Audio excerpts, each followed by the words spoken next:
राहुल और उसका दोस्त कबीर रात के समय शहर से बाहर ड्राइव कर रहे थे। बारिश हो रही थी और सड़कें सुनसान थीं। अचानक उनकी गाड़ी का जीपीएस काम करना बंद कर दिया। वे अब एक अनजान सड़क पर थे। चारों ओर सिर्फ घना जंगल था।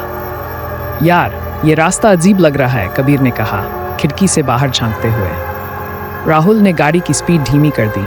हेडलाइट्स की रोशनी भी गहरी धुंध को नहीं चीर पा रही थी।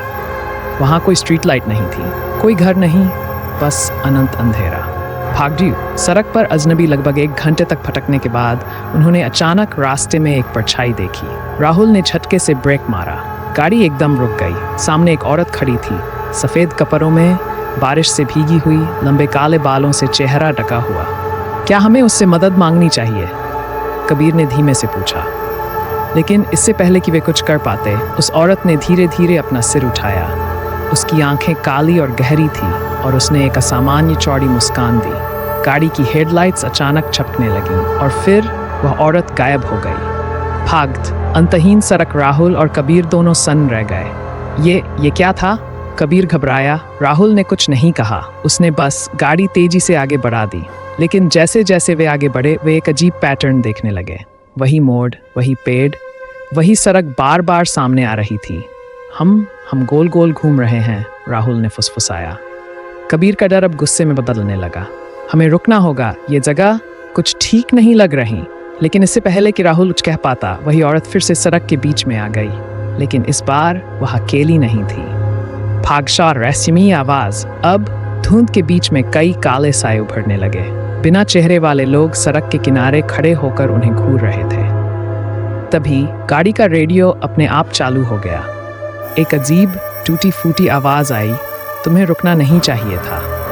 राहुल ने घबराकर रेडियो बंद कर दिया। उसकी उंगलियां कांप रही थीं। ये सब सच नहीं हो सकता। कबीर ने उसका कंधा पकड़ा। बस गाड़ी चलाते रहो, हमें यहाँ से निकलना होगा। राहुल ने एक्सीलेटर दबा दिया। गाड़ी तेजी से दौड़ने लगी, लेकिन सड़क कभी खत्म ही नहीं हो रही थी। फिर गाड़ी अचानक झटके से हिली। पेट्रोल खत्म हो गया था। भाग 5, आखिरी झलक। सन्नाटा। राहुल और कबीर गाड़ी में जमे हुए थे। उनकी सांसें तक रुक गई थी। जब गाड़ी की खिड़की पर किसी ने धीरे धीरे दस्तक दी, राहुल ने कांपते हुए सिर घुमाया।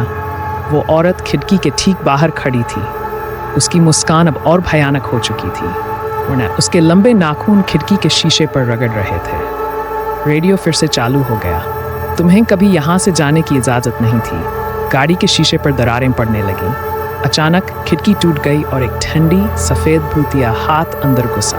अगले ही पल अंधेरा छा गया। भाग रहस्य का अंत। अगली सुबह कुछ राहगीरों ने सड़क किनारे एक लावारिस गाड़ी देखी।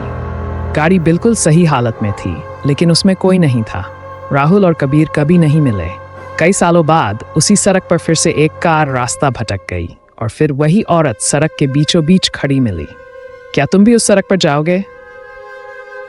समाप्त।